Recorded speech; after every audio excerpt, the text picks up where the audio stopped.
Tahukah kalian, Indonesia disebut-sebut sebagai salah satu negara dengan tingkat fatherless atau kekurangan ayah yang tinggi. Fenomena ini terjadi karena peran ayah dalam pengasuhan anak dianggap minim. Berikut merupakan grafik jumlah penduduk bekerja dan mengurus rumah tangga di Indonesia pada tahun 2022 yang telah didata oleh Badan Pusat Statistik. Berdasarkan data Badan Pusat Statistik atau BPS, jumlah laki-laki bekerja memang lebih banyak ketimbang perempuan bekerja di Indonesia. Angkanya sebesar 82,6 juta jiwa berbanding 52,7 juta jiwa pada tahun 2022. Jurang perbedaan itu makin mendalam pada penduduk yang mengurus rumah tangga. Jumlah perempuan yang mengurus rumah tangga ada sebanyak 37,6 juta jiwa, sedangkan laki-laki hanya 3,6 juta jiwa pada tahun yang sama. Berdasarkan paparan data di atas, Indonesia mendapatkan julukan sebagai negara fatherless. Fatherless sendiri merupakan fenomena di mana seorang ayah tidak menjalankan tanggung jawabnya untuk memenuhi kewajiban dan perannya sebagai figur ayah. Istilah ini merujuk pada ketidakhadiran peran ayah, baik secara fisik maupun psikis dalam proses perkembangan anak maupun pembentukan perilaku anak.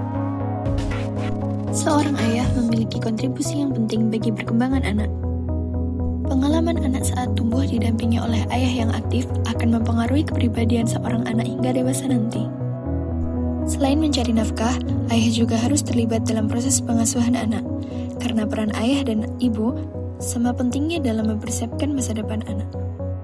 Sudah banyak penelitian yang menyatakan bahwa jika ayah selalu ikut dalam pengasuhan anak, maka anak akan tumbuh menjadi anak yang pintar, percaya diri, pemberani, serta memiliki perilaku yang baik. Selain itu, peran ayah membawa pengaruh besar bagi pertumbuhan anak. Beberapa manfaat diantaranya ialah anak yang diasuh ayah lebih berprestasi dan kreatif. Kehadiran ayah membuat anak merasa aman dan bahagia. Dukungan ayah membuat anak tumbuh sehat secara fisik dan mental, serta mengajarkan tanggung jawab, empati, dan keberanian pada anak. Sedangkan apabila ayah memiliki peran yang minim pada perkembangan anak, maka akan memberikan dampak seperti anak merasa tidak yakin pada diri sendiri dan sulit bersosialisasi, anak cenderung marah, cemas, depresi, atau menunjukkan kenakalan. Anak lebih rentan stres, kurang bahagia, dan merasa kesepian. Anak sulit memahami norma, konflik dengan teman, atau pasif. Anak berisiko putus sekolah, kehamilan dini, dan perilaku berisiko.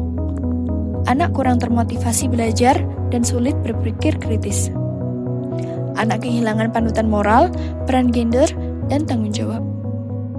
Dari beberapa paparan informasi tersebut, maka mari kita mulai langkah dari kecil. Luangkan waktu untuk berbicara, bermain, dan mendengarkan anak-anak. Jadilah ayah yang mereka butuhkan. Karena masa depan Indonesia bergantung pada keluarga yang kuat dan harmonis. Mari bergerak bersama untuk mengatasi fenomena fatherless.